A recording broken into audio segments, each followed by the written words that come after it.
All right, we're recording. Is there somebody who would like to open tonight with a prayer? I'll open with prayer. Well, Lord God, our Heavenly Father, we just thank you for this time tonight that we get to set aside to meet together in this wonderful apologetics training group to discuss these matters and to just converse with one another and grow in our understanding so that we'll be able to present the gospel more cohesively, cogently, and authoritatively, Father, to be able to speak to those of the culture in the spirit of the age so that we can understand things and be able to help them know how the gospel is really the answer to all the questions that they are looking for, Father. And just thank you for tonight, for each one person here and the people who are not able to make it. Just bless them where they're at, and for those who will watch this session in the future. In Jesus' name we pray. Amen. All right. So I have my tablet over here. I'm going to use it kind of at the same time so I can write stuff. What we're going to be doing, basically this whole thing came about because of this. Not really, but this is a main impetus. I was in an airport recently and I saw this. And this is Time magazine from this year in April. And the questions come about is truth dead? And I think this is something that our culture is grappling with, and we're in like a tailspin, basically, and try to explain kind of what has sort of brought us to this dilemma, in an epistemological dilemma, really, and sort of how we can address the issue with people who are sort of asking the question, what is truth? Is truth dead?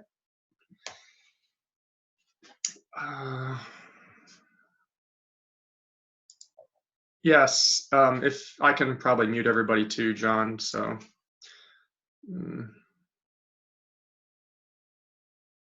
Well, everybody's muted. That's great. Thanks, everyone. So the first thing I want to talk about is what is epistemology? You know, it's one of those big words people maybe don't know. It comes from the Greek. Episteme is actually a Greek word for knowledge, and epistemology is just the study of knowledge. It's the study of how do we know what we know, how do we come to know anything, and what are the criterias for something being considered knowledge? What would we consider knowledge of the truth to be? Is there something as the truth in an absolute sense, or how do we view all these things, and how would they then affect the way that we live in the world? So epistemology studies all these questions, and they're basically the most foundational questions really behind all other philosophical inquiries, because it's sort of where you launch from, and where your foundation is basically going to, in large part, determine where you're going to end up. And so we're going to talk a little bit about different types of epistemological foundations and what they then imply, or what can we infer from them. And then we're going to go on to talk a little bit about the trajectory of where has epistemology been and where is it now, and how do we get to this place where we wonder, is truth dead? If anybody has any questions during this, feel free to unmute yourself and ask them. This is an open forum type of discussion. I have pages of notes, so I might break for like a few seconds to find my place for the next point. So don't worry, this is not some type of real formal presentation or anything. Okay, so the first thing I want to talk about really is, when we talk about knowledge, what are we talking about? This might seem like it's sort of like a silly question to ask, like, what is knowledge? It's just like, well, it's what you know, right? Well, philosophers like to be a lot more specific about things when we talk about terms like knowledge. And knowledge, in a philosophical or epistemological sense, it talks about the most prevailing view is called justified true belief. And what that means is that you have some sort of knowledge that you have reason for believing something that then represents what is called true. Now we'll get to whatever definition of true people hold, but that's been the prevailing definition for knowledge. Now, knowledge, we sometimes say, we use the word knowledge in different ways. We say, when you know something, you can know something in like what's called a conceptual framework, which is like, I know how to play guitar. That doesn't mean I know everything about the guitar. It doesn't mean I know something about the history maybe of the guitar. I have no idea really, but I know how to play the guitar. I have knowledge of the guitar, but it's just a conceptual knowledge. Then there are other types of knowledge that are more propositional knowledge, that philosophers use that term, and that is that to know that something is. And we'd say, I know that tomorrow is Monday. I have knowledge about a proposition that tomorrow will be a certain day that I'm calling Monday. And I have real knowledge of that because I know today is Sunday, and then the day after Sunday is Monday. And so philosophers would call that knowledge. And they say that you can't really have knowledge of something that is false, because knowledge is defined as justified true belief. And so you can't have knowledge of things like fairies or alternate universes. That's not technically considered knowledge per se. So we would say all fictional writing is really not something that delivers knowledge to the reader. So in regard to knowledge, how do we come to know things? That's the big question, right? So everybody, I'm sure, is aware of 5 sensory perceptions of the human body: sight, smell, taste, touch, hearing. And we come to know things through those faculties primarily. Now, that type of an approach, in the sense that we gain knowledge because of what we see, the type of stimuli that comes at us and we perceive it, is called empiricism. Empiricism is just that knowledge comes through only what we perceive in the external world. And we're going to get to that because empiricism plays a big part in the progression of epistemology into our postmodern era. Now, when we talk about knowing something, there's one thing I said it was justified true belief. And justification is a huge part in what philosophers talk about when they talk about what is true, and when they talk about what is knowing something, how do you have knowledge of something. And they'll talk about it in what's called epistemic justification. And that just means that you have proper reason or evidence or proof for making a claim that something is true. So knowledge has this inherent idea of justification, that there is something that supports the reason why you're claiming it to be a true belief. Now, let's try and go here to sort of, I think we're going to talk about where this all started. And philosophy is like this giant, it's a giant mixing bowl of a lot of different people and thoughts and everything. And I have not read everybody that I'm going to talk about. I have read quite a few of them, of their works, but the ideas, I'm familiar with their ideas. And so back in the, let's see here, where do we start? We start in the 16th century. There's this French philosopher. His name is René Descartes. And he is basically attributed as being the beginning of what's called modernity, and also the dawn of the Enlightenment period, if you guys have heard of the Enlightenment period. Now, Rene Descartes, his whole premise was that he wanted to discover what could be truly known. And he wanted to get away from, he wanted to have like absolute objective certainty in his knowledge. And so what he did was he sort of just thought to himself about all the things that he could doubt about what he knew. And what he did was he would doubt everything, and he would find that he could doubt, there was nothing that he could not doubt, until he came to one thought that he found he could not doubt. And that was that he was thinking. And there he came up with his one really famous punchline, basically: I think, therefore I am.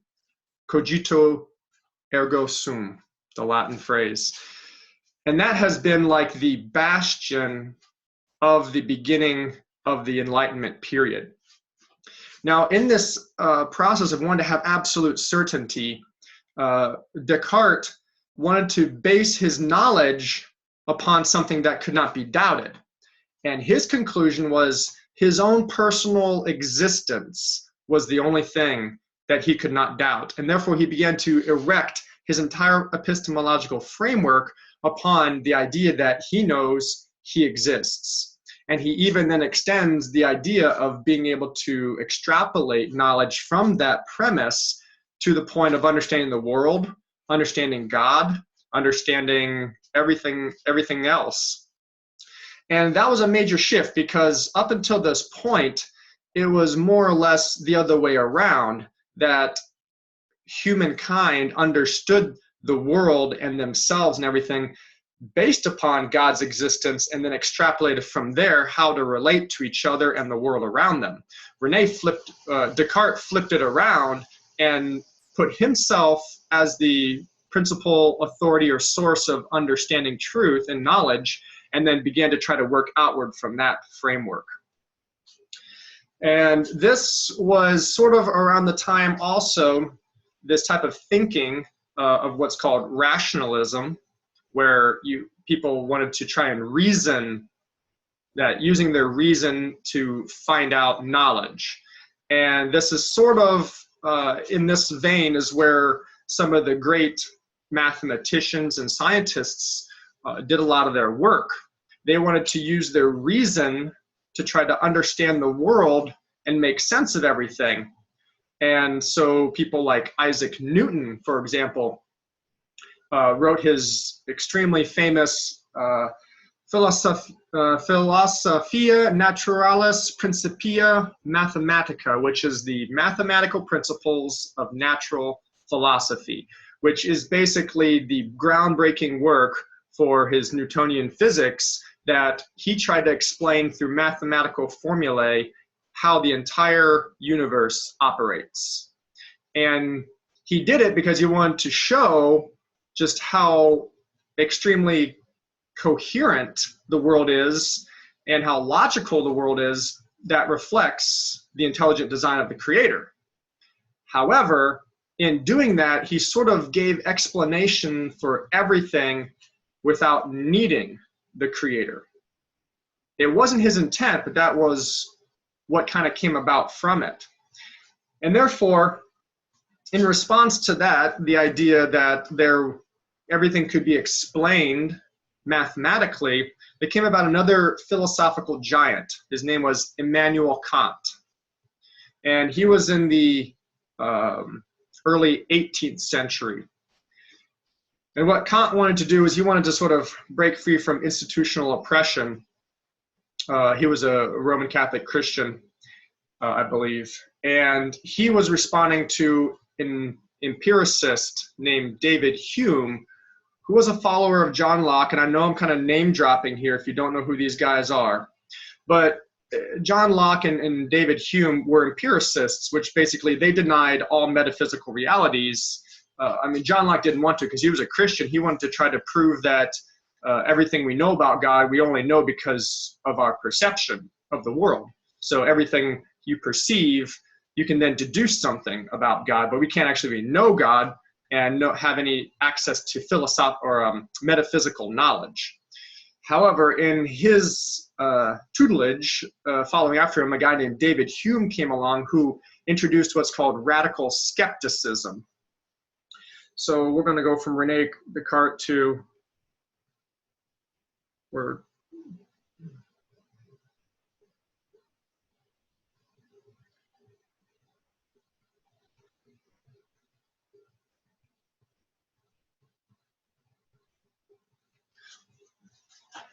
So David Hume, he basically took empiricism to the extreme and is known for what's called radical skepticism, where basically there is nothing that can be known except for what you see, taste, smell, hear, or see. And so he was not a Christian, but he was taking the position that only things that can be analytically objective and empirically verified, those things are what are real. Therefore, there is really no such thing as metaphysics at all, period. Whereas John Locke was a Christian and acknowledged the existence of God, but he said that we really don't have access to that knowledge except through what we can perceive in this world, through our five senses.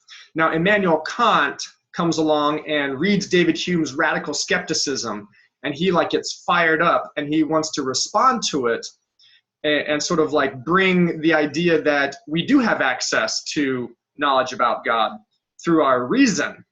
So he reintroduces the idea that reason can bring knowledge of God. However, he ends up falling short of that task, and he can't actually get to a place in his philosophy, his epistemology, that he could actually say that we can understand God through our reason alone. And that's in his famous work, The Critique of Pure Reason, which I do not recommend reading because it is super difficult and long and dry. But Kant wanted to basically take the Enlightenment thinking from Descartes and put it into the religious realm to help free Christianity from the idea that only the church per se and only the intellectually elite could ever really understand God. And he wanted everybody to sort of think for themselves. And he has a famous line, if I can find it here. He has a famous line that where he talks about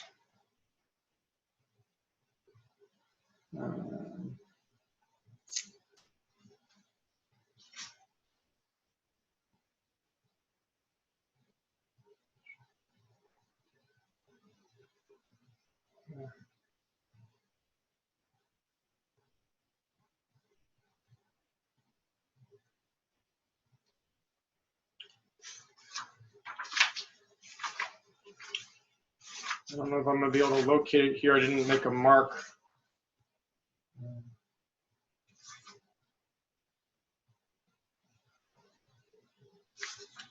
Yeah, well, he talks about that the spirit of the Enlightenment is for people to think for themselves, and that thinking about thought itself is what reveals God, but not in an absolute sense, but in a faith sense. And I know that maybe is not as clear as it needs to be, and that's what's the problem with a lot of philosophers, is that they jumble language up. But following Kant, there's a guy named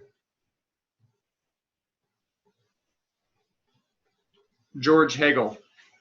And George Hegel wanted to basically demonstrate that, no, we actually do have access to understand metaphysics, to know about God and things like that. He wrote a very famous book called The Phenomenology of Spirit, in which I read maybe a third of it and didn't even understand what I was reading. It's so complicated. It's ridiculous. The problem with philosophers is that they try to be so complicated that nobody really knows what they're saying, and therefore people then do PhD theses on their work to try to explain what they're saying. And yeah, that's how you get famous in philosophy. And then finally we get to, well, here, let me say one thing about Hegel. Hegel, so Immanuel Kant is what's called an idealist. And he held that what we really know is just stuff that's in our mind. We only perceive things as we perceive them. We don't really have access to understand the nature of what's true, per se. We just have perceptions of it. and it's called idealism. And George Hegel was an idealist as well, but he was a different kind of idealist. He said that we do perceive things in our mind, but he thought that we could perceive God in our mind as well, whereas Kant denied that. Now then we get to the last guy I want to talk about here, and this guy is the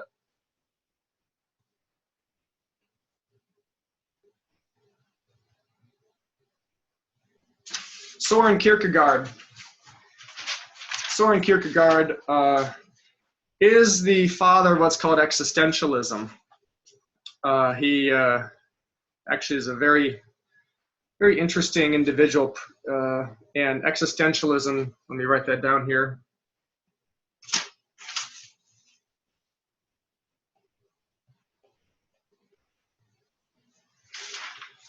Why existentialism is important in the progression of philosophy is that, and especially epistemology, is that what Soren Kierkegaard said was that truth is not just something in your mind.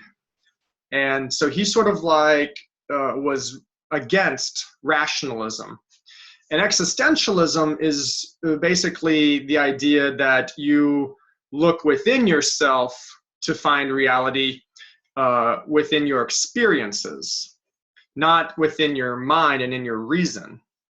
And so his whole call in his writings was for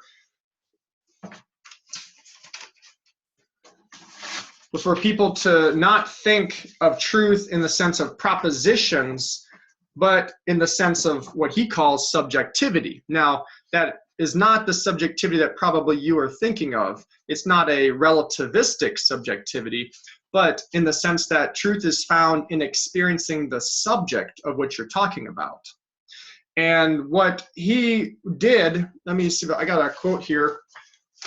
He tried to wrestle out of the hands of these rationalists and idealists the idea that truth is something that just is known in your mind alone. And he's like, no, truth is something that you know in your heart. It's something that you experience. Now, what he defines here, this is his idea of what he calls subjectivity. Subjectively, what it is to become a Christian is defined thus. The decision lies in the subject. The appropriation is the paradoxical inwardness, which is specifically different from all other inwardnesses. The thing of being a Christian is not determined by the what of Christianity, but by the how of the Christian. This how can only correspond with one thing, the absolute paradox. Faith is the objective uncertainty, along with the repulsion of the absurd held fast in the passion of inwardness. Now, can anybody explain to me what I just read? It's crazy talk, isn't it? Well, these are philosophers for you. Sarah, you have something to say? I was going to say, it sounds like this is where we get that faith is based on a personal, that faith is personal and it's not concrete. Mm-hmm. I mean, it sounds like it's a foundation for it. It's just a personal experience. Yep, that eventually, that's eventually where it goes. Yeah. Okay. But Kierkegaard didn't intend for it to be like that. In his one book, Fear and Trembling, which I've read, and it's interesting because what it is, he talks about he uses the whole account of Abraham with his son Isaac and taking him to Mount Moriah to sacrifice him. And his whole premise is that Abraham didn't have some sort of rational explanation. He didn't use his reason to contemplate why it was right for him to go through with the command of God, but rather he decided to do it because of what Kierkegaard calls a leap of faith, which is not what we would say in the modern time. It's not what we would think about in modern times. Rather, what he's saying is that the idea is that what is true is not something that you can maybe always rationally comprehend in your mind and figure out through mathematical formula or through your reason and other mental faculties like that.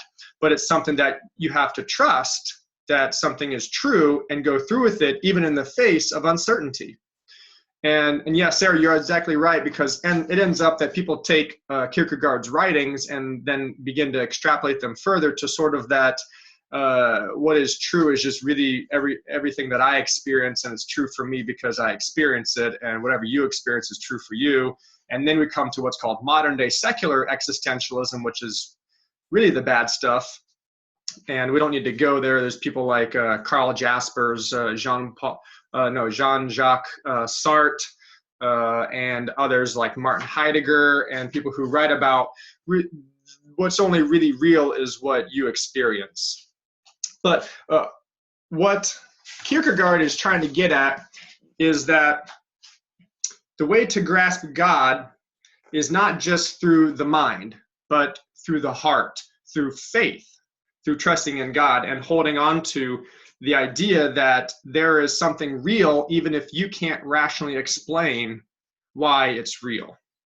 So in a sense, he's trying to pull the idea of truth away from the rationalists and pull it back toward more of what's called a realist perspective, which is, we can talk about realism in a second, but it's that everything doesn't just happen and everything can't be explained based upon reason alone, but human experience plays an indispensable component in understanding reality. Now, what happened though with Kierkegaard, and this is the main point that I want to talk about here. From Kierkegaard, there's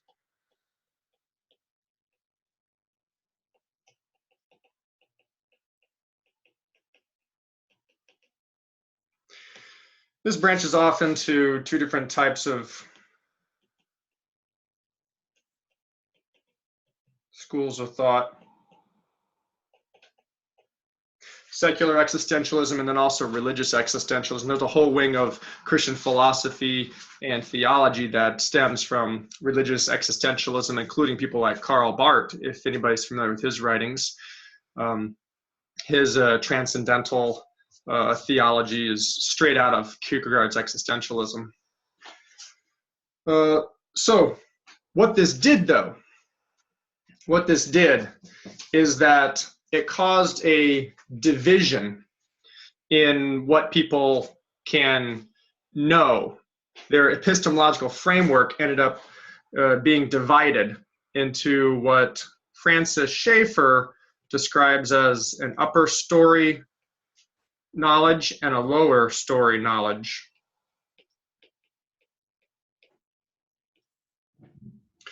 And what ended up happening is that from Kant to Hegel to Kierkegaard, the idea that you could know something got divided up into knowing things that are based upon metaphysics and knowing things that are based upon physics. And so in the lower story, which dealt with the physical realm, and this is the metaphysical realm,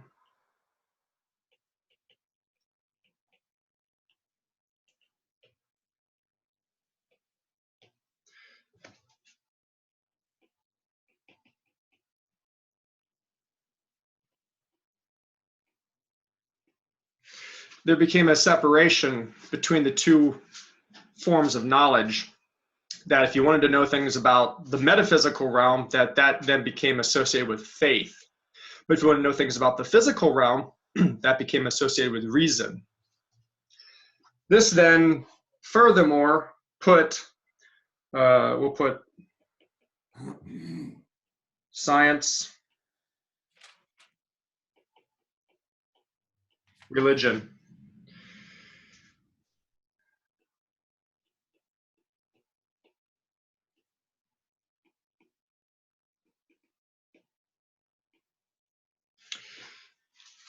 Things such as values became associated with metaphysics, religion, and faith, and things termed like facts became associated with reason and the sciences.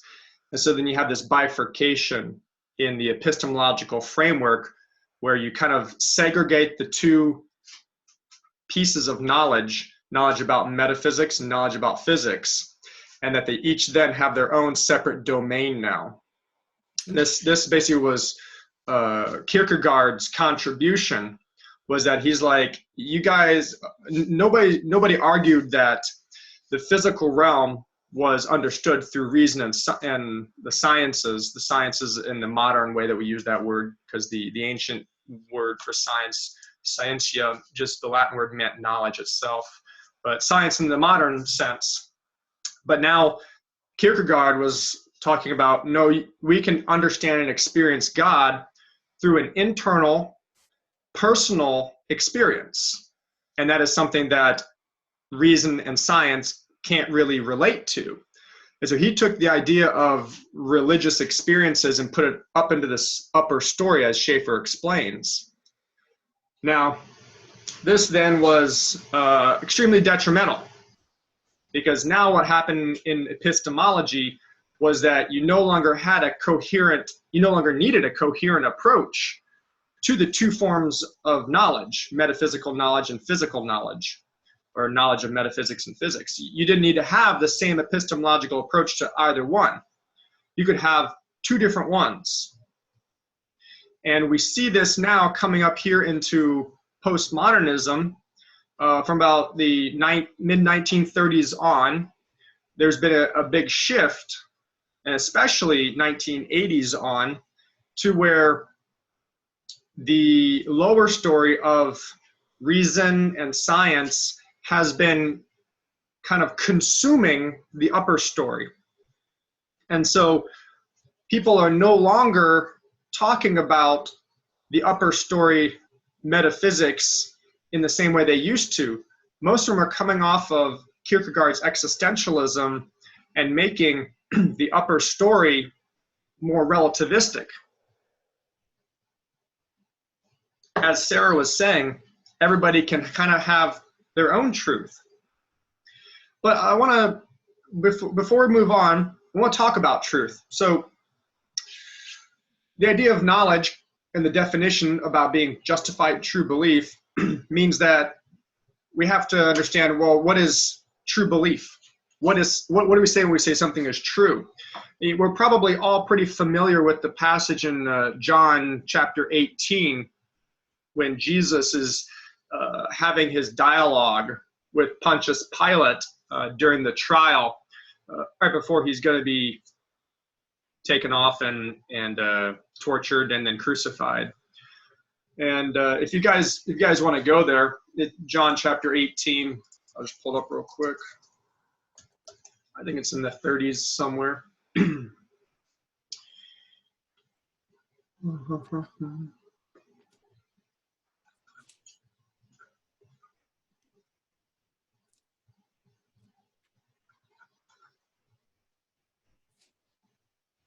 Yeah, so Pilate comes to Jesus and he asks him, "Are you the king of the Jews?" I'm in verse 33.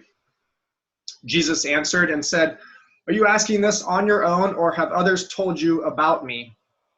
"I'm not a Jew, am I?" Pilate replied.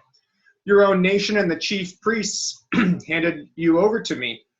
What have you done?" Verse 36.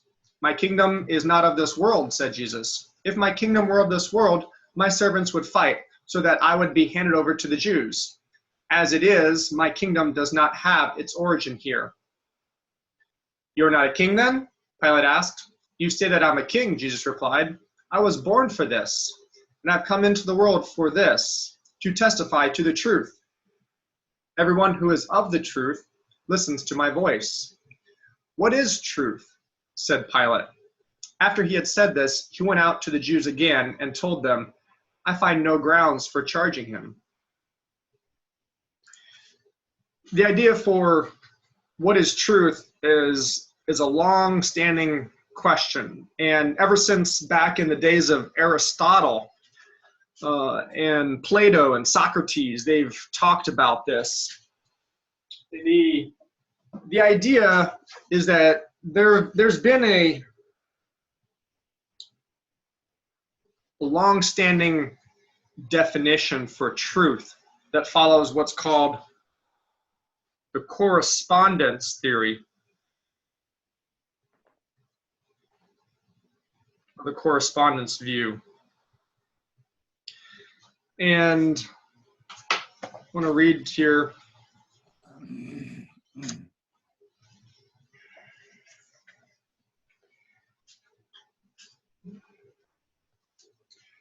This is Plato. And he says, "For true opinions, as long as they remain, are a fine thing, and all they do is good, but they are not willing to remain long, and they escape from man's mind, so that they are not worth much until one ties them down by giving an account of the reason why.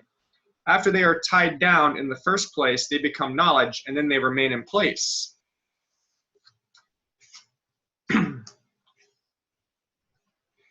And also elsewhere, Plato writes that basically,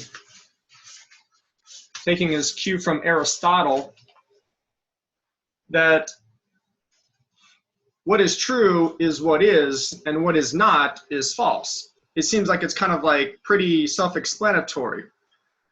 And that's kind of why it's been the predominant view since the 4th century BC or so. And what it means, what the correspondence view means, is that when you say something is true, it corresponds to reality. So to be true means to be real. To be real means to be a reflection or to be in accordance with what is actually there. And we would say, well, of course, that sounds exactly like what it means to be true. Well, that's all great until you come to postmodernism and the idea of existentialism.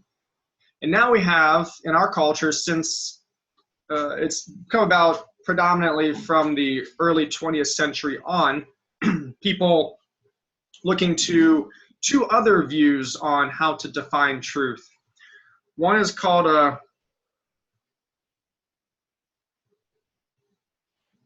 coherency theory. The other one is called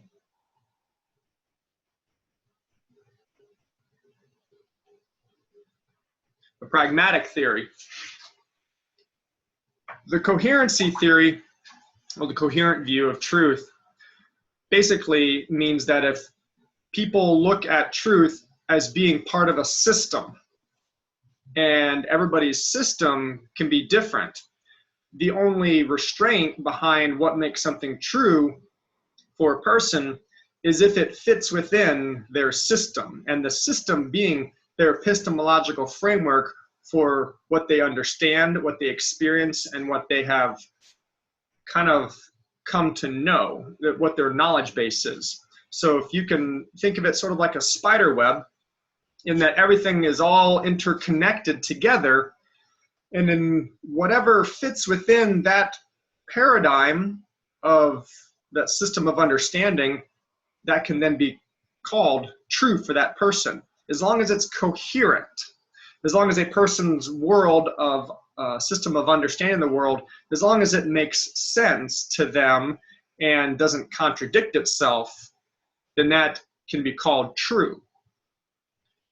And in a different manner, similar to that, is the pragmatic view, pragmatism theory, in that what is true is not of a necessarily absolute sense either, because both the coherent view and the pragmatic view don't rely upon an absolute foundation for truth.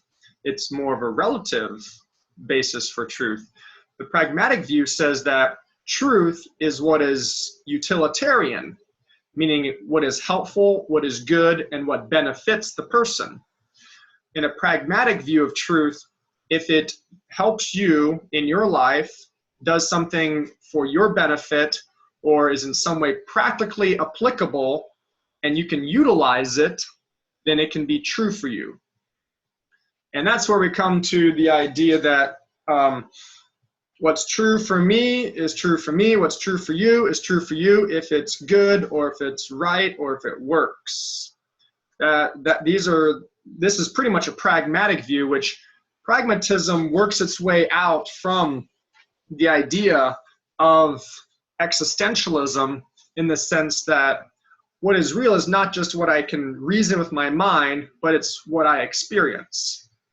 And so then truth becomes subject to that type of a philosophy or epistemological framework, which then works its way into a knowledge definition, that knowledge is something that is individualized. So am I connecting with you guys, following what I'm saying? I don't know if this is way over, if it's too complicated, or if I'm not doing a good way explaining it. Maybe some feedback on where we're at with you guys. I'm understanding everything you're saying, Jerry. It's not too high. Okay, great. For me. Great, that's awesome. Is anybody having any trouble with what I'm saying?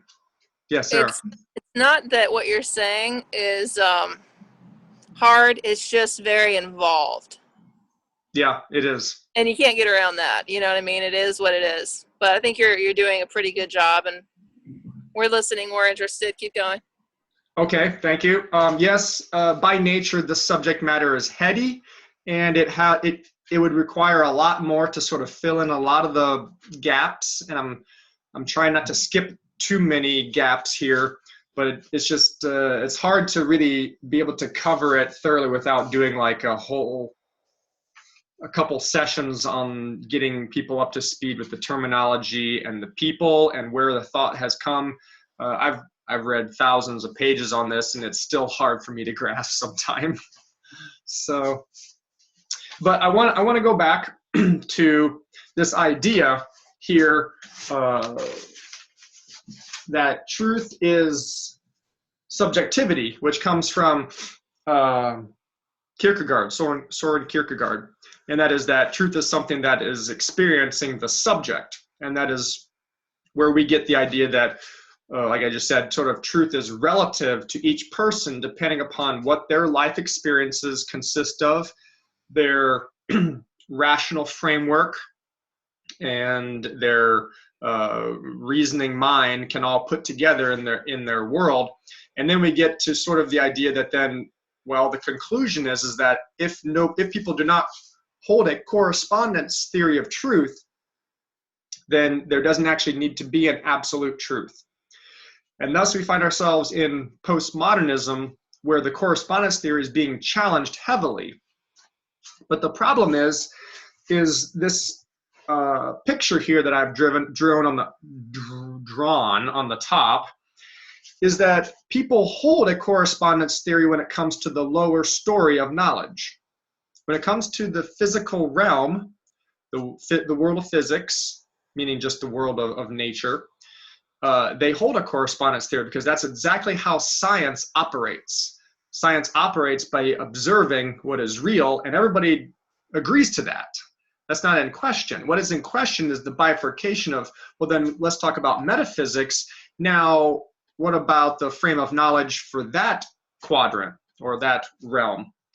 Well, the metaphysical realm then becomes subjected to subjectivism, in the sense that people hold a different epistemological model for truth when it comes to metaphysics. It's no longer necessary to have a correspondence model.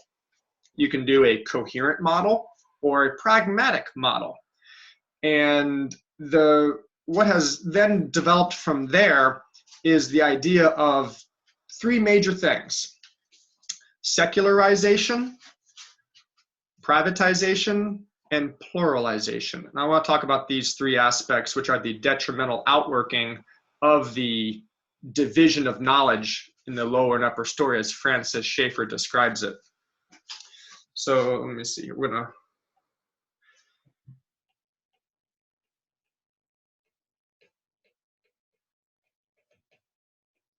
secularization. Trent, do you have a question, or are you just coming off of mute? So what you said right there, that's like really important. So the lower story, they use a correspondence view. The upper story, they use either the coherent or the pragmatic view. Do people know this?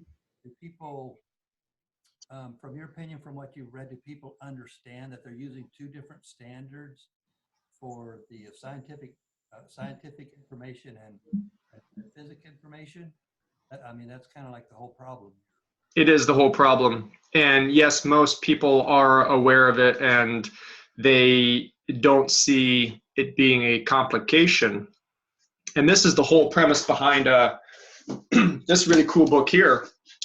This is a disciple of Francis Schaeffer, Nancy Pearcey, wrote a book called Total Truth, where she's advocating that this division in knowledge between the metaphysics and the physics is basically it is the cancer behind our cultural dilemma that we're now in the sense of when you take away the knowledge framework and say that the lower story can have a correspondence theory of truth and the upper story can have whatever you want, she then has a bunch of explanations and examples on how that has ended up filtering itself into our culture. One great example is in the field of education. I forget what it's called, but they have a special term for it. But there's now been this whole process in the education field for helping students discover knowledge and discover themselves. And basically, it's a student-centered learning approach that is more it's become a there is no authority left in the teacher to educate the student on knowledge. It's the student's prerogative to come to know knowledge, and that knowledge can be whatever they want it to be. There's a lot of programs now that encourage education programs in private schools that encourage students to discover knowledge, and if they happen to have a wrong answer, it's not a wrong answer, it's just a different way to look at the answer. So students are encouraged to sort of be their own authority. And this comes down to the idea of the bifurcation in knowledge, in the sense that when you don't have to have we don't have to have a single epistemological framework for the upper and lower stories between metaphysics and physics. What you end up doing is you have all kinds of division in the idea of how to gain knowledge in other aspects of life. You know, the idea of education doesn't deal with religion per se, but the same way of separating certain forms of knowledge away from the correspondence view has the effect of then separating out knowledge in different fields. Whereas in education, knowledge is not something that the teacher then imparts to the student. It's something the student has to find out for themselves, and whatever they do find can be knowledge for them. Does that make sense, Trent? I can send you some more examples if you want. There's a plethora of them in Schaeffer's book, Pearcey's book. I read Nancy Pearcey's book, so I get what you're saying. Oh, well, then you're very familiar with it then. Well, yeah, it's just, it's right. It's kind of like, well, go ahead. No, okay.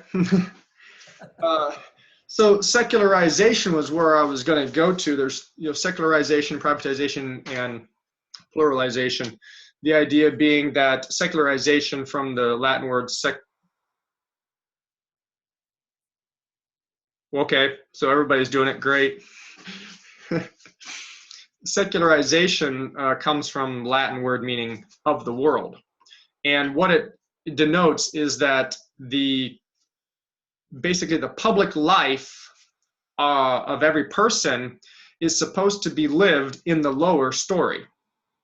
Meaning everybody is supposed to just work off of the correspondence theory of the physical world using reason and science to talk about facts. And then that is supposed to be what public life is about, and that you're not supposed to involve anything from the upper story, meaning metaphysics no longer really has a place in the public sphere. The public sphere has basically done away with it and is no longer a viable source of knowledge in the public sphere, meaning that you really don't hear and aren't really permitted to talk about religious ideals or religious principles when making decisions in the public sphere. You don't hear that politicians are going to make certain decisions because they believe the Bible says this, or they believe that another, even, it doesn't even matter, it doesn't have to be Christian, it can be any religious affiliation. The public life is supposed to be worked out from a naturalistic form of knowledge, a form of knowledge that is only based upon the five senses. And that comes from existentialism, in the idea that reality and truth don't necessarily have to correspond to any particular standard, that reality and truth can correspond to whatever each one of us determines it to be. And the same thing happens in, for example, like in business, the idea that you're not supposed to proselytize or even use religious convictions to make decisions in business. That business is supposed to be run based upon only a pragmatic, naturalistic, look at the numbers, look at the people, that's all that matters. Now, the second stage that I want to talk about is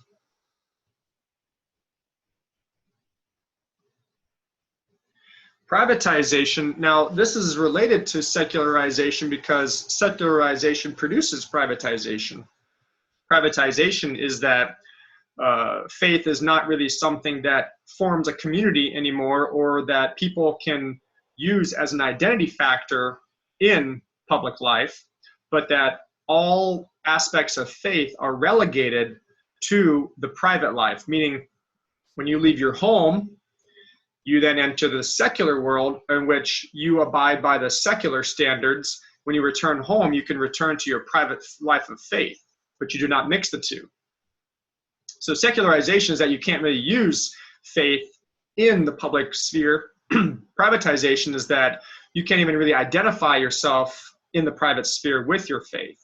It's supposed to be kept. See you, John. It's supposed to be kept to yourself. The third thing is pluralization.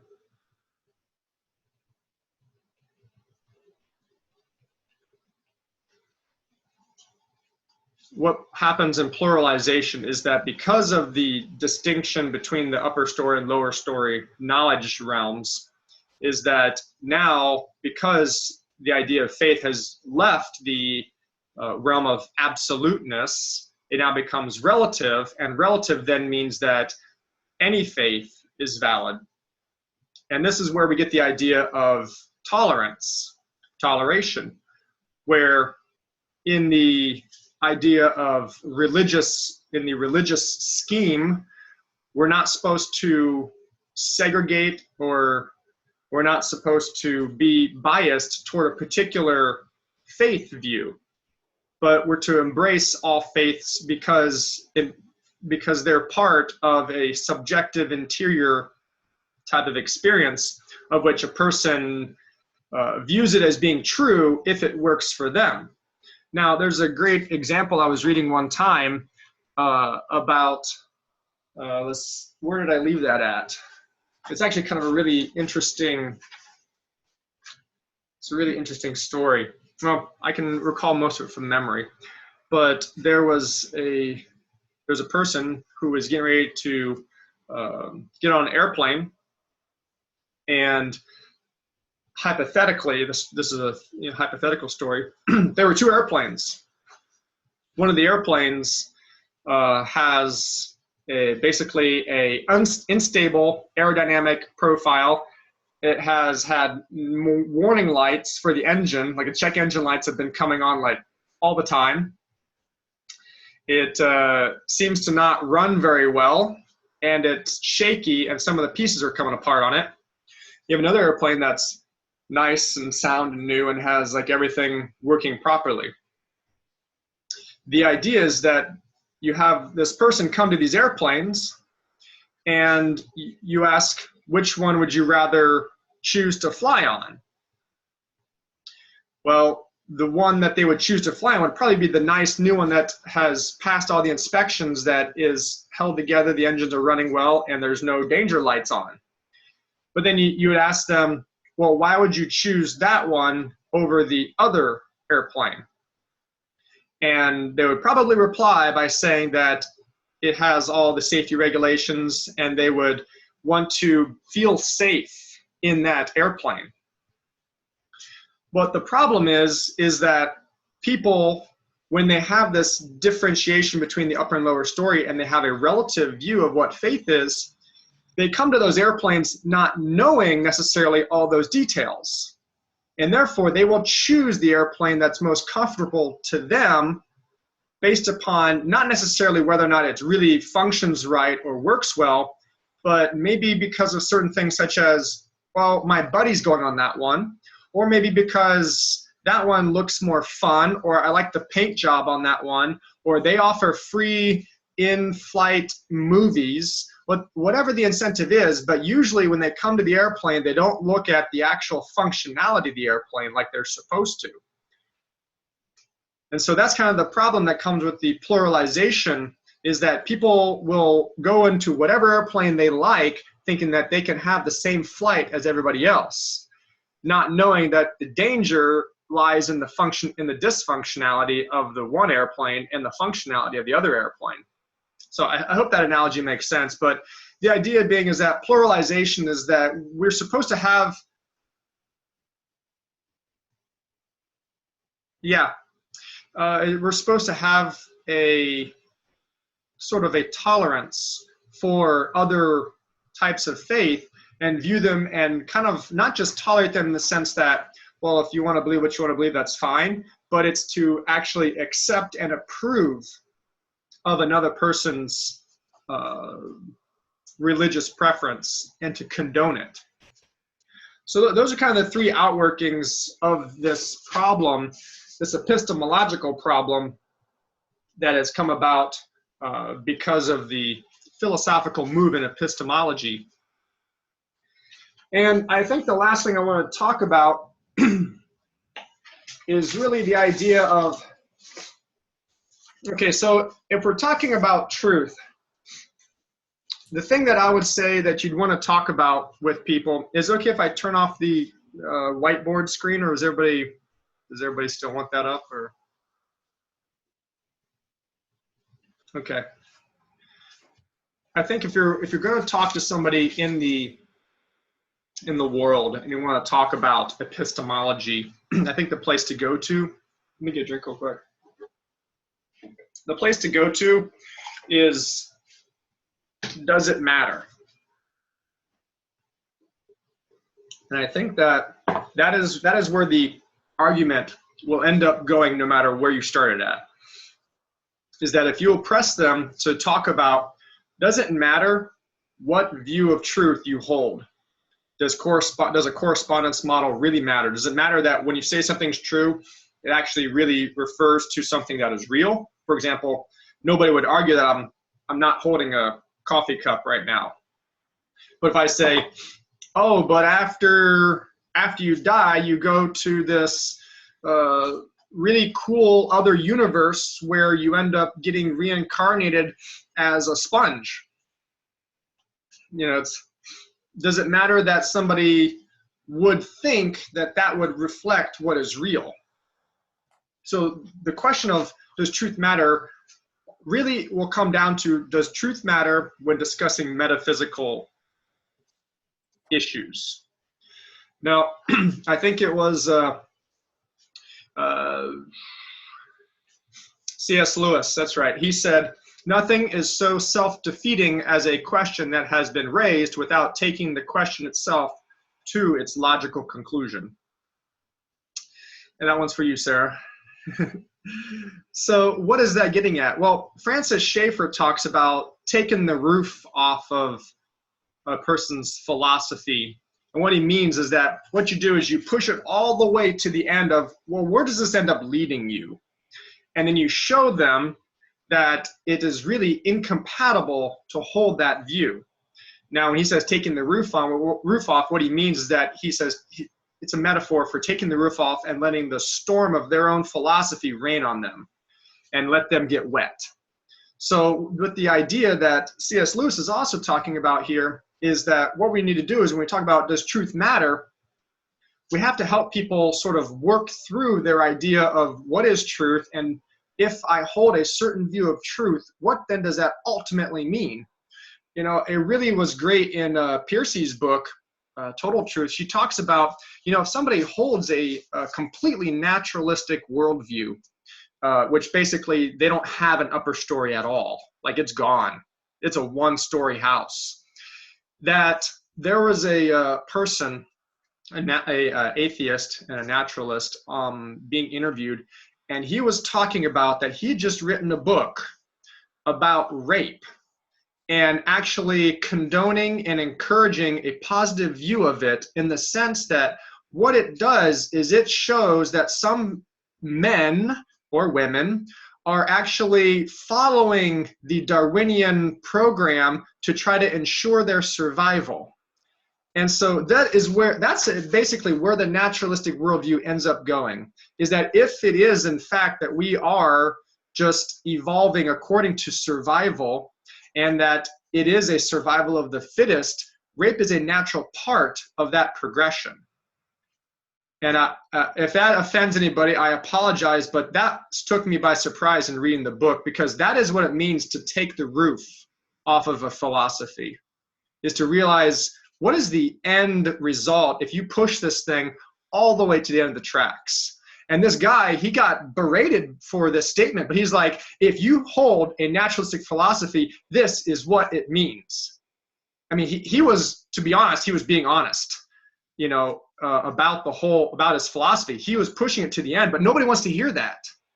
And so when we talk about does truth really matter, this is the type of thing that Lewis and Schaeffer are talking about, is you need to push the question that they're looking at, or that you're asking them, pushing it to all the way to its logical conclusion, because only then will people really see whether or not it's something that holds up or if it falls apart. And in the end, really, only a correspondence theory will hold up to scrutiny. All the other theories really fall flat on their face. Specifically in a metaphysical category, though, you have a lot of leeway, because when it comes to metaphysics, people will arbitrarily assign all kinds of values to things. But when it comes to the living in the lower story, really only a correspondence theory will work. But people like to think that they can live in both the upper story and the lower story with a naturalistic worldview or naturalistic framework, or, you know, a naturalistic epistemology, not knowing that that then violates what they think they know about morality, meaning, and purpose in life. Now, when I want to tell you guys that most people will, even if they hold to some type of coherent or pragmatic view of truth in the upper story of metaphysics, they will be a practicing correspondentist, to say that, even in their faith. It's sort of like they like to have their cake and eat it too. And so what we can ask is, let me see here if I have this. There's a really cool explanation that I was reading. Yeah, here it is.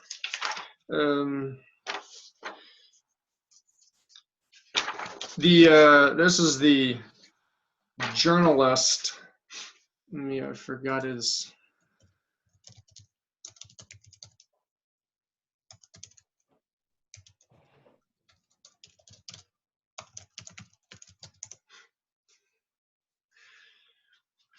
Yeah. Okay. So the guy's name is Malcolm Muggeridge. He's a very famous British journalist, and he lived in the early part of the 20th century. Sorry, can you say his name one more time? Malcolm Muggeridge. Okay, thank you. Yeah, and this I thought was a really kind of a cool description, and I wanted to maybe pose it for you guys, of the meaning of truth. And what he says is that truth is very beautiful, more so than justice, which easily puts on a false face. Bless you. Let me mute this. In my lifetime, the world has overflowed with bloodshed and explosions, whose dust has never had time to settle. Oops.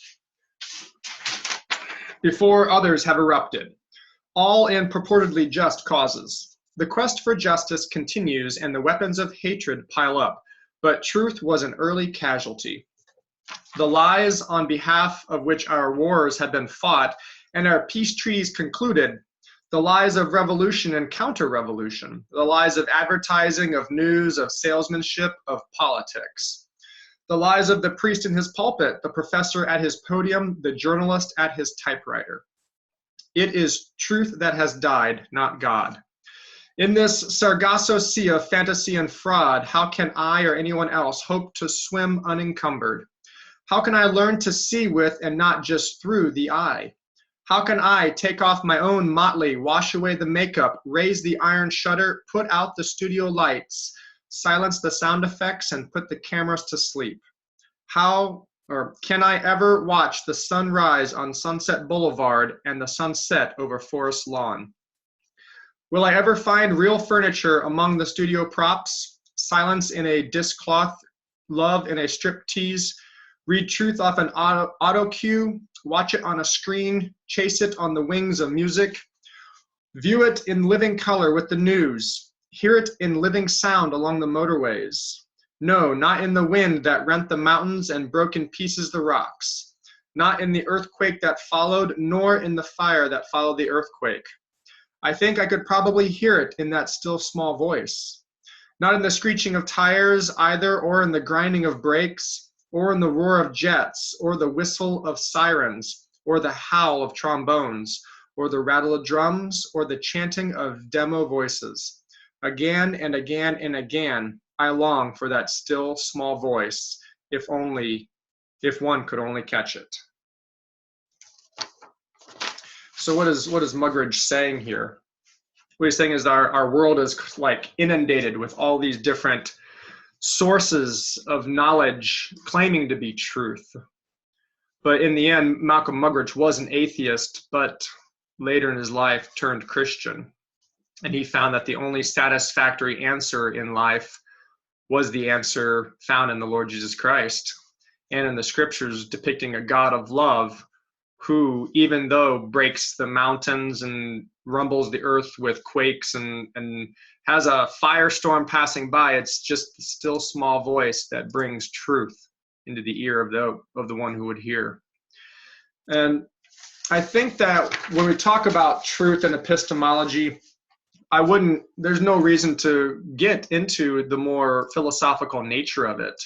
It's more about asking, does it matter for something to be true or not? And if it's true or not, why does it matter?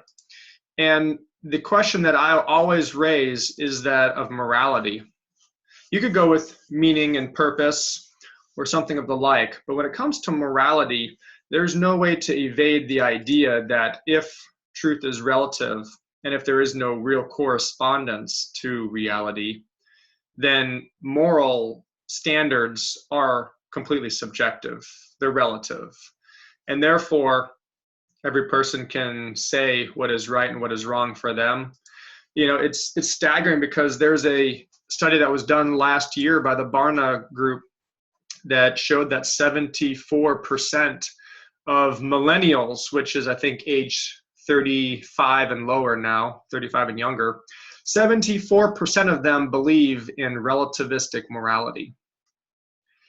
And that is startlingly high.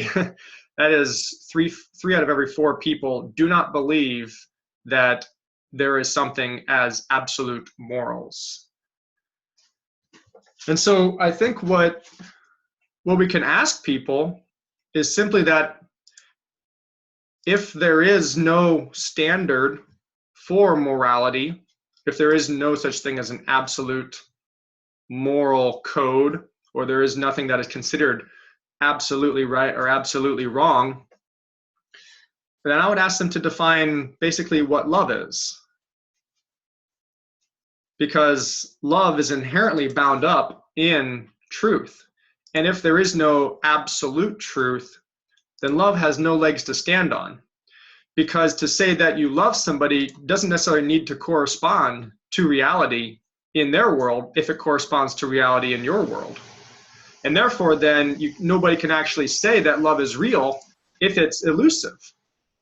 Same thing with the idea of right and wrong. You cannot say something is literally right and wrong unless the other person agrees to the same type of definition and standard that you do.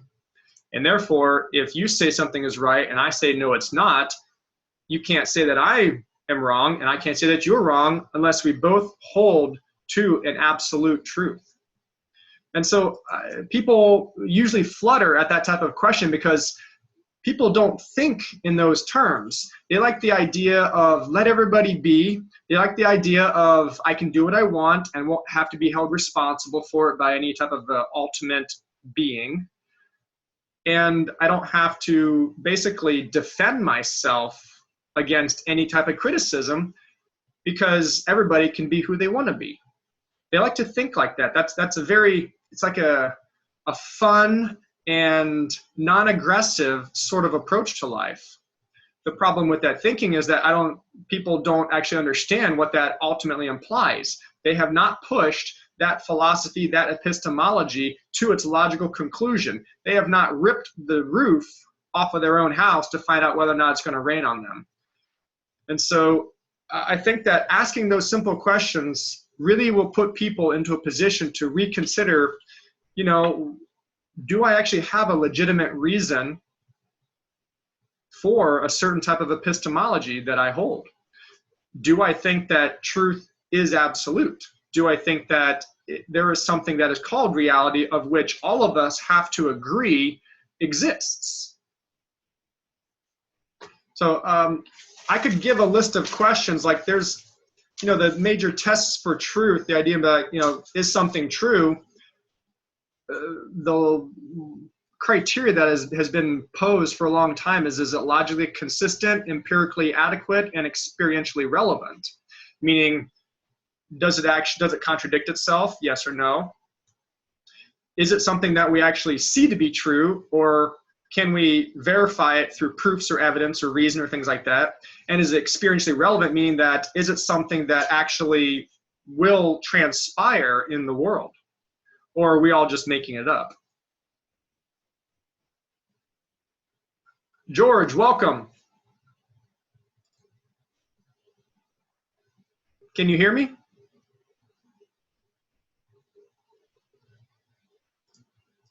Let me unmute you there. Go ahead and say hello.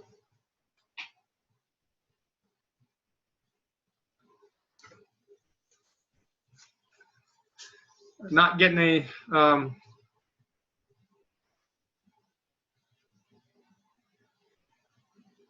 I just muted you again, George. So if you want, you can unmute yourself and say hi to the group. The last thing I guess I want to say is, George? Hello, George? Sorry, I sent a message to Kenny a while ago saying I'll be right back. I was away grabbing something a moment ago. I just got back right now. I heard my name George from downstairs. Oh yeah, we're just I was just saying hi, and I unmuted you so you could say hi to the group. Oh, okay. Yeah. Hello. Salutations. Yeah. Well, you're coming in kind of at the end of my talk, but we're going to maybe have a few questions and answer time here. The last thing I was going to leave everybody with was basically a quote by Winston Churchill. And Winston Churchill said that the truth is the most valuable thing in the world. It is so valuable that oftentimes it is hidden by a bodyguard of lies. And I think a lot of people don't understand how many lies they have to get through in this world and that our culture propounds in order to find truth, in order to be satisfied with truth in the absolute sense. And, I don't think this is new to anybody. We're all pretty exposed in this day and time to understanding we're in a postmodern culture that doesn't put a premium on absolute truth, much less truth that is found through a Christian worldview. And so we have a lot of work to show how another person's philosophy in the postmodern world is insufficient, really. But it's really about asking those key questions that just get them to think, because most people, I think, they're complacent, thinking that they can hold their both hands open and have a ambivalency about many matters in life. Maybe when it comes to relationships, they like to hold a correspondence view. They like to think love is actually real. But when it comes to maybe like religion, they don't think it's necessary. And that's the whole premise behind Nancy Pearcey's book, is that if you really want to have this life that makes sense and that you can actually have confidence in and find all the answers to, you have to have the total truth. And the total truth is where you have both the upper story of metaphysics and the lower story of physics married together with a correspondence view that comes from a Christian worldview that is then undergirded by God himself and the revelation that he's given through the scriptures and in the face of the Lord Jesus Christ. And so that's why the gospel in her book is basically the answer to all the ails of the world, is because it gives a coherent, not in the sense that coherent theory of truth, but it gives a comprehensive, completely sound answer to what the world is and how to deal with the world and then where we're going. So in her book, she talks about the fall and then redemption. So how does a worldview answer what happened and how we got to where we are, and then how to fix the situation we're in? And the only epistemological foundation that she says is adequate, which I would agree with her, is one that is founded upon the gospel message itself, the revelation in scripture, and in the being of God, and us being created in the imago Dei, in his image. So I think that's about all I'm going to probably talk about. I have pages and pages we can go on, but I think more or less, if you guys want to have a couple questions or discuss a few items in this regard, if you've ever encountered these type of situations, I'd love to hear about them. So I can unmute you. You can unmute yourself.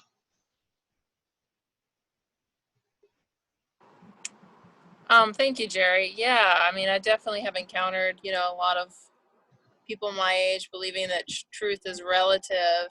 I think if I could summarize your teaching, I would think that the key points would be just how we came to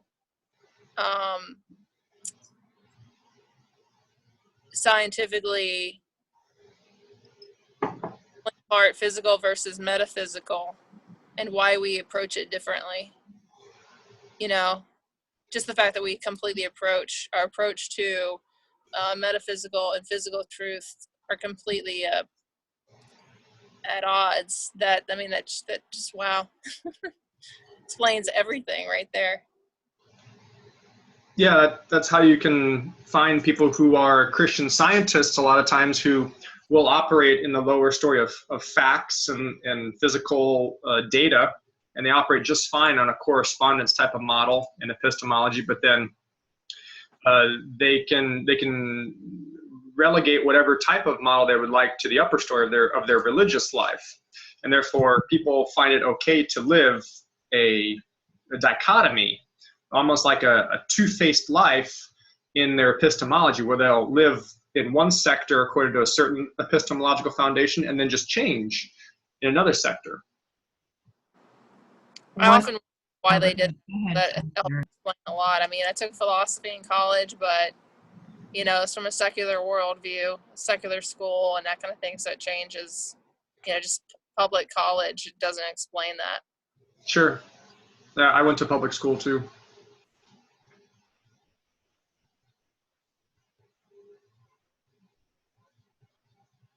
I want to bring up the how it affects our world today. I was raised in, the 50s. I'm a little bit older, and having said that, I had a semblance of where it was very prevalent to pray. And, you had your 10 Commandments and very well practiced. And so I was privileged to have a more biblical worldview in my upbringing. My sense of God was very early on, and I didn't agonize over sexuality and things that permeate our world today and cause my heart to ache for not only the youth, but people in general are massively deceived about their sexuality. And so, my heart is never to throw rocks. It's not appealing because, as you said, if you start off with a false premise, you can't arrive to those conclusions about God. Or is there a moral standard? Is there an absolute standard? Which I was raised knowing more that there was, just my culture, my upbringing, church. If anything, it was like overblown, but we got the point. The jest was to live a certain way and to reap the consequences. Today, there's such a lack of awareness that my heart's cry is to be able to have a conversation with people that are, they don't know the difference. There's no standard for not only their morals, but the complexities of seeing this philosophy broaden your horizon, that our children have been taught this, so they don't know any better. It's like they were raised on the fumes of everything you just said. So they're conflicted about everything. They're sexual. They don't even know they're in conflict. It's just this personal private. Even your sexuality is a private thing. If you want to go be a scattered head monkey, you could, really, in the sense of that's what's going on. And my heart, I have a bleeding heart for them, in that to educate is very godly. Without education, there's nothing. And my husband is a teacher, and I saw my husband cry for the first time. It was about, they took his right to teach away. They demoralized the teachers. I mean, it happened to him. And the result was, Don, I can't go to school and teach these kids anymore. They, meaning the establishment, will not let me. And so he still has a passion for his job, but it's waning, so he's retired. But, it's that kind of stuff where everything is about personal experience. And my girlfriend's two daughters, they totally have no reverential fear of God or anything. And they were raised in church, just the way they are in their, just this very brash, self-centered, egocentric way of being, thinking that, you're at the center of the universe, but that is the culture. You are the center of the universe. And it's that personal, if it feels good, it's all about me and that personal subjective experience. And it's a difficult conversation to have if you're not aware of what you're dealing with. You can come off very crass as a Christian. You can go in the wrong direction and be very combative when, you can't kick a blind man if they're blind. You have to approach it generally. I think education is such a necessity, even in the Christian world, to educate Christians as to how to approach our modern day world, because it's just not working flinging scriptures out there. As much as I respect it, it's just foreign to some of these people. It's just very foreign. They weren't raised on the scriptures or the concept of God. Even if you tell them about Jesus, they're like, oh. So the compassion compels me to have to get I have to educate myself to approach it differently. Yeah, we do. Thanks, Don. I appreciate that. Trent, I'll let you go after I get to Kenny. He had his hand up. Kenny, you still want to say something? Yeah, I was just going to say a lot of the stuff where people want to say these things, it's like they have a very much a double standard, kind of like you were saying. So they'll want to say all truth is relative, but yet they want you to believe their truth and what they believe is true, and they don't hold that as relative. So it's kind of like a self-refuting argument in a lot of cases, because they'll say there is no truth when you put something forth, but then they will counter with what they believe is truth and say it. however they may say, there is no truth. So it's kind of like you just have to bring it full circle and say, well, that can't be true as well, if there's no truth. So it's kind of the same thing with a lot of the stuff. They want to say you're trying to force your morals and your rules upon me, and that's wrong, which is in theory, basically they're putting their morals onto you. So it's just a huge amount of double standards that people do, and I think they don't even realize they're doing it. Just the kind of the sad thing, they don't even realize that they are forcing their morals and their ideas upon other people, and they just word it in a way where it seems like they're not. So. Yeah, no, you're absolutely right. And if we would diagram out a lot of the logical argumentation, it always ends up coming to be what's called a self-refuting argument, meaning that it basically contradicts itself. It violates the law of non-contradiction, and so really you can't get away from the law of non-contradiction and exclusivity. Truth. Ravi Zacharias, his line I just love is, truth by nature is exclusive. Meaning you cannot get away from the idea of saying something is true and not having to say something is not true. There's always an antithesis. There's always at least something that's true, and the opposite cannot also be true.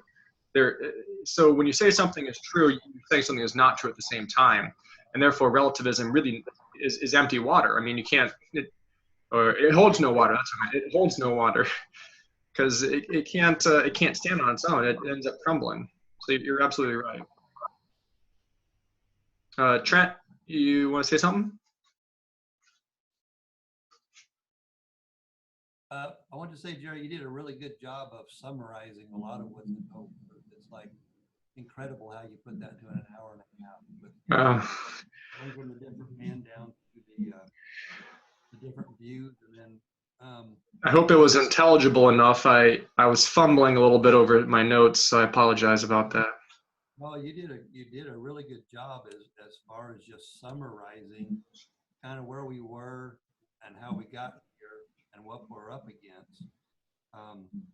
You talked about the secularization, the privatization, the pluralization, and so we're living in this pluralistic to where everybody's view is correct, or so they think. Do you have any good ideas other than just questioning them and leading their questions to a conclusion to deal with that? I remember reading, I don't know if it was in Nancy Pearcey's book or one of Schaeffer's book. Schaeffer's wife asked him, wasn't he afraid that people would commit suicide because he stripped the roof off? And nobody ever did. There was one attempted suicide, but he would leave these college girls just stripped down to where life was miserable. So besides just asking questions, Jerry, do you have any other ideas on how we, there's secularization, privatization, and pluralization.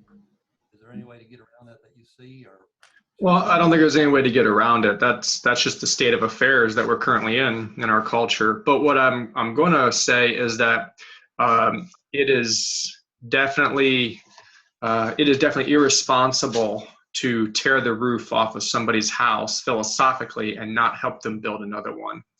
So you should never leave somebody in that state where they could fall into despair. And that's what Schaeffer actually, he talks about. There's this line of despair, he called it, and that's when we transferred into the bifurcation of an upper story and lower story truth, where the point of that religious values and things like that no longer really have the same epistemological basis that they used to, and things have become a lot more subjective and relativized, that people in that type of a framework, if you don't give them the hope that's in the gospel, I believe is the answer that we all have to formulate, because the point we're trying to say is that other people who don't have this type of total truth, a correspondence theory for both upper and lower stories of knowledge in metaphysics and physics, that we have to be able to replace that with the idea of, well, where is their hope then? How does that person have hope now that you basically deconstructed their house, their philosophical framework, metaphorically speaking? You have to show them that there is hope. Otherwise, they're going to spiral into darkness and into despair, not knowing what to do. You basically point out to them that everything they thought about the world is false, and every way that they understand how to live, make decisions, what is right and wrong in their mind, whether it be completely relative or not, or however they decide what is right and wrong for them. You basically deconstruct all that, and they're left with nothing. So that's why you can't leave somebody with nothing after asking these questions. You have to sort of help them, supplant them with something which, in the end, the only enduring answer would be the one offered in the gospel of Jesus Christ, and how that then fits in with giving the most comprehensive understanding of who we are as humans, how the world came to be, how we are right now, the situation we're in with the evil destructiveness of the world, all kinds of economic problems, famines, wars, everything like that, into where are we going, what does the future hold, what's the solution to our plight. Does that kind of give you more of a direction, or? Yeah, I mean, that's a very wise answer. You knock their feet out from under them, you got to give them something to stand on. Otherwise, they're flounder. I mean, that's the goal of asking these questions, right? We want them to understand who is the truth, where is the truth. And so if we're going to knock their legs out, why wouldn't we begin to usher them over into how to have a stable epistemology that then informs their life and then helps them make correct decisions that then lead to a successful living, prosperous living, in the sense of that they're not at odds in their own mind and in their own heart over trying to figure out how does my faith fit with my job. Yeah, thank you, Jerry. Yeah, great question. And maybe that's something that probably as we go along in apologetics, we should talk about how to begin to answer the person that we're discussing with, how to answer with the solution of the gospel. I mean, how apologetics is not just about defending what we believe, it's also about helping people understand the way that the answers we provide are better than the ones that they currently hold, but how to transition them that's the crux of the issue.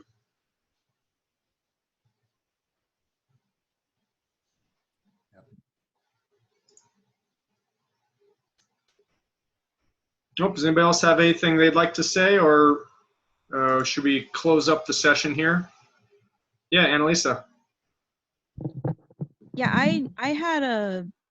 I'm just still hung up on that rape quote. I don't think I fully understood what the mindset behind it was, or Which quote? the rape one, but by that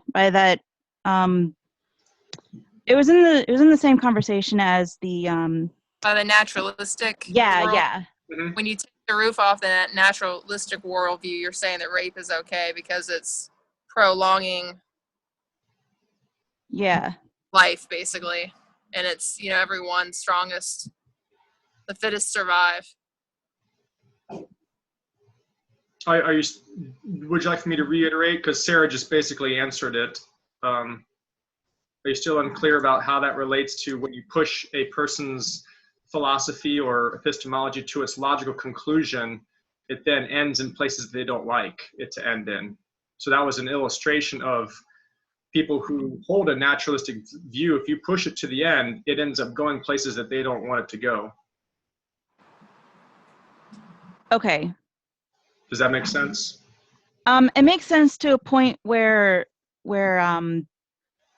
it's like giving a really graphic example. I just feel like it was like too extreme. Oh, I apologize earlier, but I'll give you a second apology if it was a little bit unsettling. It is an extreme example, and well, if it was something that sort of didn't sit well with you, then please accept my apology. Okay.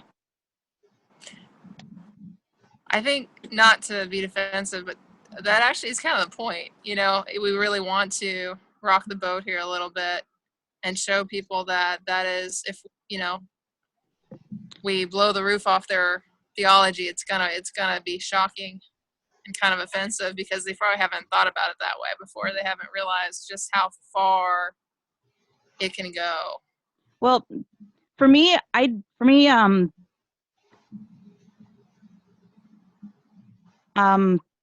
me if I pause a lot. This is just my brain.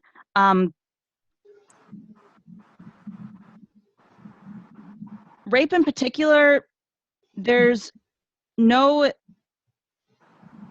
one reason for doing it.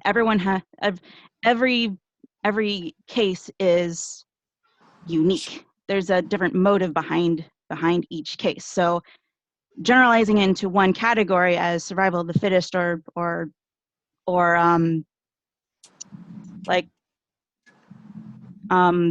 for procreation is not really every explanation for rape. That's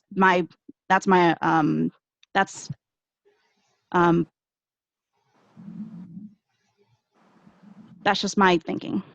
Sure.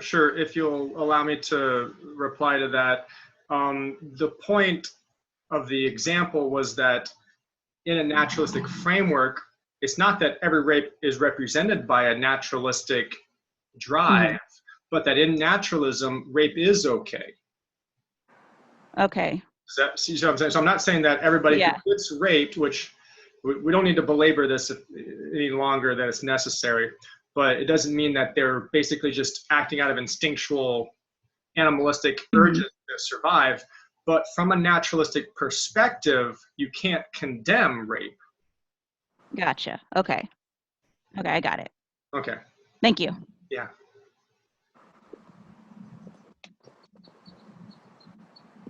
Anybody else?